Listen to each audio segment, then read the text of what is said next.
তো আল্লাহ বলেন, ইন্নাকা কাদিফান ইলা রাব্বিকা কাদহান ফামুলাকি। হে মানুষ, তুমি তোমার রবের কাছে পৌঁছা পর্যন্ত কঠোর পরিশ্রম করতে হবে, তারপরে তুমি তোমার রবের সাক্ষাৎ পাবে। তার মানে এই দুনিয়াটা হচ্ছে পরিশ্রমের জায়গা প্রিয় ভাইরা। এখানে পরিশ্রম না করলে সফলতার দেখা মিলে না। বাঁচতে হলে, সারভাইভ করতে হলে, টিকে থাকতে হলে আপনাকে পরিশ্রম করতে হবে। এই পৃথিবীতে কেউ কাউকে জায়গা করে দেয় না, এখানে জায়গা করে নিতে হয়, ঠিক কিনা বলেন?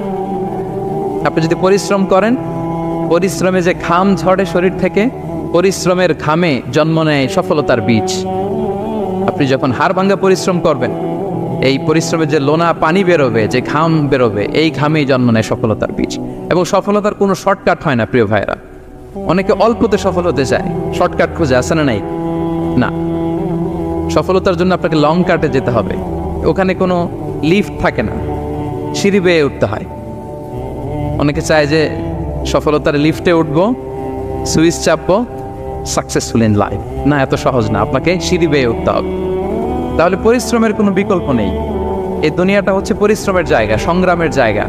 আপনি সফল হতে হলে আপনাকে পরিশ্রম করতে হবে, করতেই হবে।